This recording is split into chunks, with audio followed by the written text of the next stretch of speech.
Hello, everyone, and welcome to the Conquerors Podcast, Episode 3.1 The Amorites and the Rise of Babylon.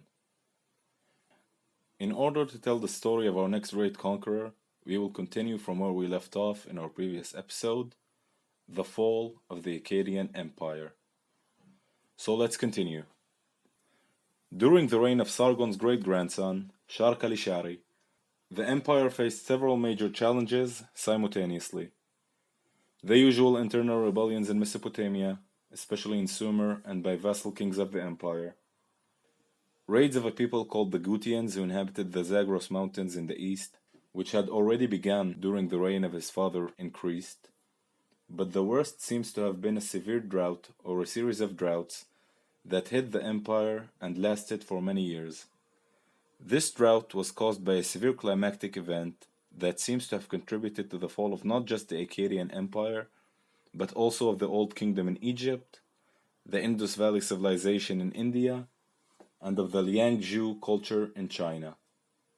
Slowly, more and more parts of the empire broke away, and although a small rump state centered around Akkad survived for a few more decades, the great empire of Sargon was no more. Eventually, Akkad itself was overrun by the Gutians, who established their own realm in its stead. To the south, however, the Sumerians were at first able to attain self-rule from the Gutians, and eventually full independence. One Sumerian ruler of Uruk, Utuhijal, was able to form a coalition that drove off the Gutians, and ushered in a period called the Sumerian Renaissance. The culmination of this period was the establishment of the last great native Sumerian dynasty by Ur-Nammu, the ruler of Ur, who either rebelled and deposed Utuhijal or was his son-in-law. Sources differ. This dynasty is today called the Third Dynasty of Ur, named after the capital of this dynasty. This dynasty lasted for a little more than a century, and at its height ruled over Sumer and many parts of northern Mesopotamia. This period is also considered the golden age of the ziggurat. A ziggurat is a pyramidal step tower that served as an architectural and religious structure in the major cities of Mesopotamia. It was usually a part of a temple complex and was the center and largest building in the city. The great ziggurat of Ur, perhaps the best preserved and the most famous ziggurat, was built during this period by order of Ur-Nammu. Fun fact: Abraham, the patriarch of the three major Abrahamic religions, Christianity, Islam, and Judaism, was, according to tradition, probably born during this period, in Ur, called in the Bible Ur-Kasdim. This Sumerian Renaissance, however, came to an end, caused by two main factors. One, attacks by the Amorites. I'll expand later about who the Amorites were, but in short, they were a people from the west of the Euphrates. Their attacks on Sumer had already begun during the early days of the dynasty, and slowly, as the power of the dynasty waned, its territories either fell to the invaders or broke off to defend themselves, causing further decline. 2. During its whole existence, the dynasty seems to have fought on and off with the Elamites to their east, and although in its early days they were able to sack the Elamite capital of Susa, and even topple its ruling dynasty, in time the wheels of history turned, and after a failed invasion by the Sumerians during the reign of the last king, Ibisin, the Elamites retaliated, taking the king as captive, sacking Ur, and bringing an end to the last great Sumerian dynasty. It is here, with the fall of the Third Dynasty, that a power vacuum in Mesopotamia occurs, which is slowly filled by the Amorites. So, who were the Amorites? Their precise origin is not known, but it is probably the highland areas in what is today central Syria. They seem to have been a semi-nomadic people. They originally spoke a northwestern dialect of the Semitic languages. This dialect was very similar to the one spoken by the Akkadians, as evident by their later quick integration in the Mesopotamian landscape. The name Amorites comes to us from the Bible, where they are described as enemies of the Israelites and their God. The Sumerians called them Martu, and the Akkadians called them Amuru. All these names simply mean Westerners, or people of the West. We also don't know if the Amorites were a single people, or a group of people or tribes who shared some traits, and who, for their civilized eastern neighbors, were considered barbarians, and so were grouped under a single term. Their later activity would certainly support the later, as every chieftain or tribe seems to have acted separately from the others. They were already known to the Sumerians well before the days of the Akkadian Empire, and the Akkadians had fought and incorporated some of their lands during the height of their empire. It was the same climactic changes and droughts that led to the fall of the Akkadians that seem to have been the main drive for the migration of the Amorites eastwards.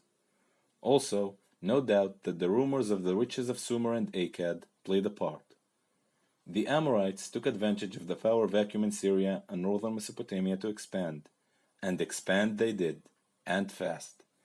By the time of the Third Dynasty of Ur, they had already overran eastern Syria and northern Mesopotamia, establishing their own state there in Mari and Ebla, previously Sumerian and Akkadian cities, and began penetrating deep into Sumer itself. By the late days of the dynasty, it is even recorded that its penultimate king, Shinsin, ordered the construction of a wall between the Euphrates and the Tigris rivers to hold the invaders off, similar to the wall that the Chinese would construct centuries later to keep the barbarians out. And although on a far smaller scale, its effectiveness was the same, as it was hard to man and had no definite end. So why build it, right? As mentioned previously, the Amorites were one of the major factors for the fall of the Third Dynasty, and after a while, their seemingly very opportunistic nature kicked in once more, so that in a century, entire cities and areas, especially in northern Sumer, were under their control. What followed was a period of about 400 years called the Amorite Period. The early parts of this period were very similar to the old Sumerian one. Many Amorite and other leaders, each wanting more power and more wealth, with shifting success and conflict. It is here that I'll mention one of them shortly, a guy called Shamshi Adad. He was an Amorite king who, from his base in the city called Ekalatum, and with the help of another Amorite city to the south, we'll soon discuss, was able to conquer lands across much of Syria, Anatolia, and Upper Mesopotamia, and build a short-lived state that historians today call the Kingdom of Upper Mesopotamia. This kingdom, however, was very unstable and didn't survive the death of Shamshi Adad. Now, just to make it clear, by this point, more than 250 years had passed since the fall of the Akkadian Empire, and more than 150 years since the Amorites began to enter Sumer, and the Amorites had by this point intermingled with the native population and became mostly indistinguishable from them. They began worshipping the local gods, they adopted the cuneiform for their language, the art dating to this period wasn't that different from the one that predated it. Also, the Amorites themselves began to be distinguished by region, with records mentioning the Sumerian Amorites compared to the Mari Amorites, and so on. In two things, however, the Amorites brought deep changes to the areas they now ruled, and most of all, to Sumer. The first was language. The Amorites kept their language, and although no doubt it was influenced by the Sumerian and even more by the Semitic Akkadian, Amorite was now the language of Mesopotamia. The second was the demise of the ideal of the city-state and the prominence of the city. These were alien to the Amorites, who had their own traditional form of rule, the chieftains. These would now become kings who would rule, and it was they, not the city or cities, that were the center of power. These two radical changes seem to have brought the final blow to the once glorious Sumerian identity and culture. And soon, even southern Mesopotamia's name will change in the culmination of the Amorite ascendancy, which will grant it a new name, Babylon. Babylon is the Latin name derived from the Akkadian and Babylonian word Babilim. It is not known if Babilin was the translation of the original Sumerian name, or simply a transformation of a similar name in Sumerian. The name Babilim is composed of the words Bab and Elim, which translate to door or gate of the gods. And to those of you who speak them, it is very close to these words in Arabic or Hebrew. The town that would later be Babylon was located in the area of Agade or Akkad and predated the Akkadian Empire. The patron deity of Babylon from its early days was the god Marduk or Marutuk in Babylonian, who was associated with water, vegetation, judgment, and magic. The first definite mentioning of the town dates to the reign of Shar-Kali-Shari of Akkad, who constructed a temple there. Other than that, the city remained relatively obscure until the rise of the Third Dynasty of Ur, during which it slowly began to grow and prosper, and was soon made a provincial capital. In the aftermath of the fall of the dynasty, an Amorite chieftain called Sumu-Abum seized control of the town and the territory surrounding it, forming a small but independent state for himself. I use the term state because Babylon seems to have been of such small importance at the time that Sumu-Abum didn't even bother in taking the title king for himself. Little is known about his reign and that of his next four successors. They seem to have focused on consolidating their territory and on Babylon itself, digging canals, constructing and strengthening its walls, and slowly expanding the city, while slowly but steadily expanding their state, so that by the reign of the fifth king, Sin-Muballit, his territory stretched from Sippar in the north to Marad in the south, and he finally took the title of king. After a reign of 19 years, Sin-Muballit abdicated the throne, probably due to health reasons.